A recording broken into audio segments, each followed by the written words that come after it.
Jerusalem Talmud Yomi Tractate Shabbat. Halacha 1, Part 5. Mishnah 1, Halacha 1, Part 5. So, starting with the words Masnisa, Misayeya, Ledain. A Braita supports one and a Braita supports the other. A Braita supports Rav Huna if he was standing in the public domain and threw over Carmelite into a stable or coral, he is liable. But if he carried, he is not liable. A Braita supports Rabbi Yehuda. If one carries out foodstuffs and puts them on the threshold, whether he or another person then carries it out, he is not liable, since the work was not performed in one step. Therefore, if the work was completed in one step, he would be liable. Ben Azai said, even if he completed the work at one time, he would not be liable. But did we not state? Rabbi Meir says, if it was Sabbath and he carried it out, they told him it is not the category, because this one is liable because of walking, and that one is liable because of putting down. In the opinion of Rav Huna, one is not following Ben Azai. In the opinion of Rav Yehuda, one follows neither Ben Azai nor the sages. Rabbi Hinena said, Who is they? Said to him, the sages who follow Ben Azai. Rabbi Yochanan asked, if he was standing in the public domain, threw and then caught it, what? Is that not a Mishnah? If another person caught it, a dog caught it, or it was burned, he is not liable? Rabbi Samuel, in the name of Rabbi Ze'era. So it is if he snatches. Therefore, if he caught it, he is liable. What is the difference between its coming to rest on the ground to coming to rest in his arm? There, why is he liable? There he threw and another one received it, but here he threw, he received it. Should it be obvious for him that he is not liable? Would he not be liable because of his mouth if he threw with his right hand and received with his left? Is his mouth not like another person? Here, his left hand should be like another person. Rabbi Yudan said, is it obvious to Rabbi Yochanan that he is liable if he threw with his right hand and received with his left? What was his problem?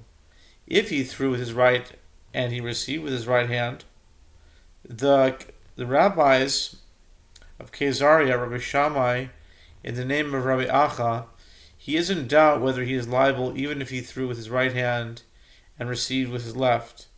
If you want to say his mouth is like another person since he ate it. But is here his hand like another person? Rabbi Mana asked, if this be so, then even if he exported the volume of a dried fig in both hands, he should not be liable because of one action executed by two persons.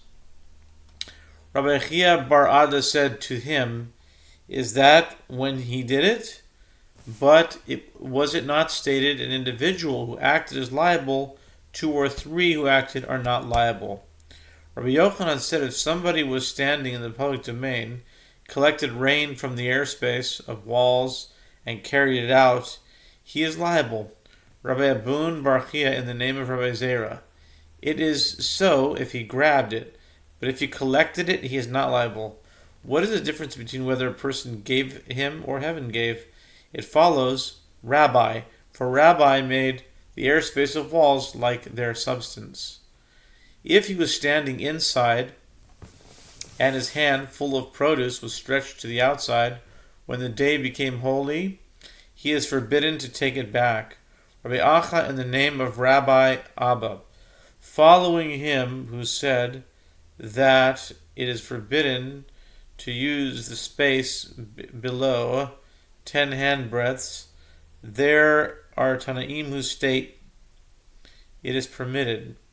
They wanted to say, he who says it is permitted if there was 4 cubits of space, but he who says it is forbidden if there was not 4 cubits of space, Rabbi Yossi ben Rabbi Abun said, in both cases it is forbidden. It follows him who said that it is forbidden to use the space below 10 handbreadths. What about it?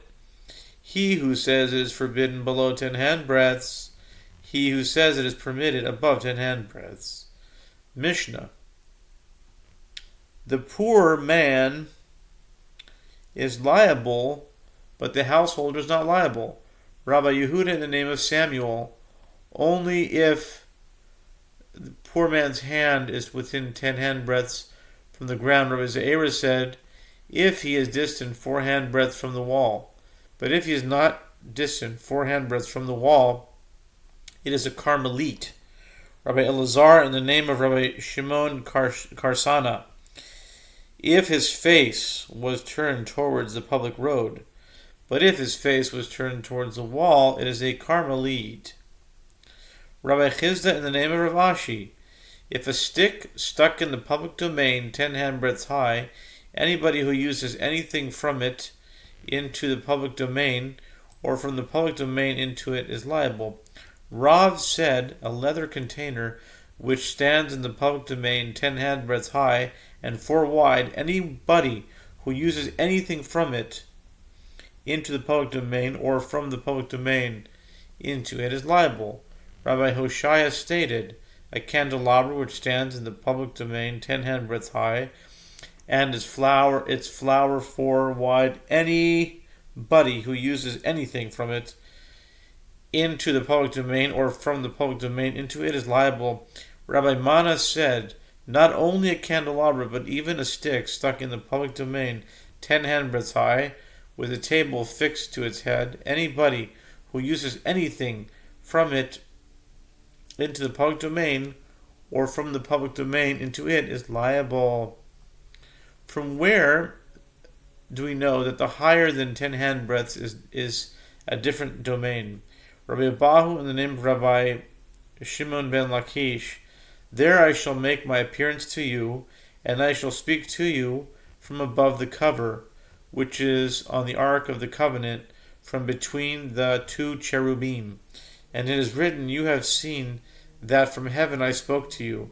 Since speech mentioned there is from another domain, also speech mentioned here is from another domain. But is the ark not 9 handbreadths? In the house of Rabbi Yanai, they said, the cover was 1 handbreadth. Rabbi Zera asked, from where do we know that the cover was 1 handbreadth?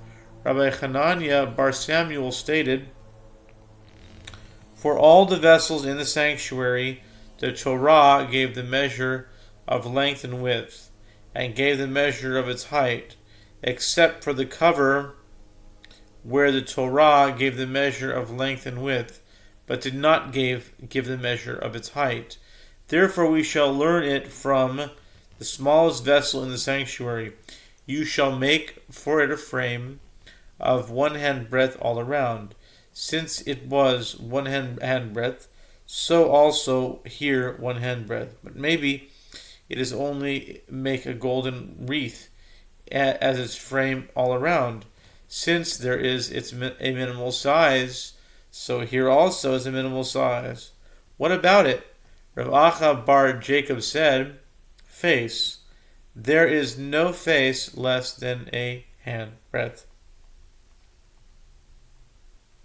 Rabbi Yossi asked, if there were a very high chest standing in a house, would it not be permitted to use anything from it into the house, or from the house into it? But we are dealing with, when it was indicating to them the geographic directions, This is understandable for him who said a cubit of 6 handbreadths, but for him who said a cubit of 5 handbreadths, would the ark not be 7.5 handbreadths? Rabbi Jacob Bar Acha said, the house of Rabbi Yanai and Rabbi Shimon ben Yehoshua. One learns it from the ark, but the other learns it from the wagons. We do not know who learned it from the ark and who learned it from the wagons. It is reasonable that the house of Rabbi Yanai learned it from the ark, since the house of Rabbi Yanai said the cover was 1 handbreadth. Rabbi Shimon ben Yehoshua learns it from the wagons. Rabbi Zera asked, from where do we know that the wagons were 10 handbreadths high? Rabbi Yossi said, and even if you said that they were 10 high, did not Rabbi Nehemiah state that the freight wagons were like a cupola, that if there was a hole in the public domain 10 deep and 4 wide, would it not be forbidden to use anything from it into the public domain, or from the public domain into it? But when they were transferring the planks from one to the other, they were straight. I think we'll stop here for now.